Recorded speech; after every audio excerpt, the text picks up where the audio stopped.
In this video, I'm going to show you the easiest way to average sub 30 on 3x3. To average sub 30 on 3x3, you need to correct your big mistakes.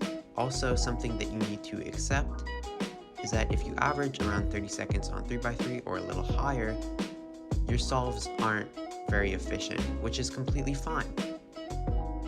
They shouldn't be. But you shouldn't try to get perfect F2L and have no full OLL, for example, because that isn't fixing the problems right in front of you. If I knew full OLL but my YouTube flicks weren't good, those algorithms would be a lot slower. They would be slowing down my full OLL and a lot of different parts of the solve. So today I'm going to be going over the most common things that I see for around 30-second solvers. These mistakes are pretty common, and I just want to go over them and show you easier ways to get around them. Also, if you're wondering how to find your mistakes, record your solves. They don't have to be the greatest quality. You can literally put your phone between two books or something and record yourself. One of the main problems that I see is people doing the cross not very well, and also kind of inspection. You want to actually use your inspection. Inspection is really useful. So for example, I see sometimes people inspecting and they don't take that much time inspecting, and they kind of just do whatever, right? This is oh, the white and green goes there and I'll just figure out what to do afterwards. And then, oh, pause, oh, put that in, oh, pause. There we go. Compared to spending more time in inspection and trying to come across with a plan.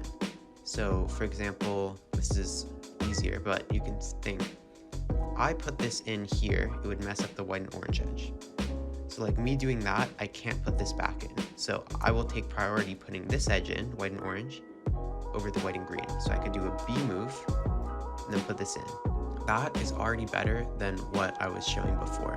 To go a step further, which I would recommend trying to learn how to do, is seeing these two pieces and seeing that this one goes in here and this one goes in there. And then your cross can be no pauses or one pause compared to 2 to 3. And that can cut a lot of time. Don't be ashamed if you have mistakes that a lot of people don't have. I used to solve cross upside down. And I solved cross upside down probably until I was averaging 22 seconds.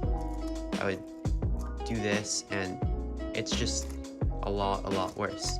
So don't be afraid if you have a mistake like that, which really is, not many people have and is looked down upon on doing. Just try to fix it.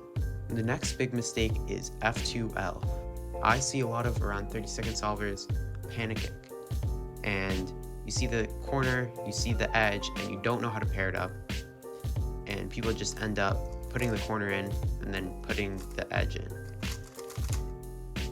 And that really is not F2L. That's just doing the first two layers normally. So if you're having problems with actually doing intuitive F2L, I try to look at LaserMonkey. I think made a video about intuitive F2L, so I would try to look into that. He showed every case explained intuitively, and just try to revisit videos that you had trouble understanding beforehand.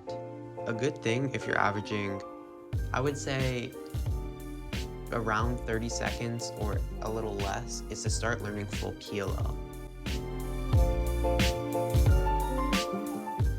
Even though it isn't a big mistake, it's something still that is very important to understand, and it isn't something that you want to save for later. Another common mistake is turning so fast that you can't understand anything, or turning very slow. So you should try to find out how fast your TPS is.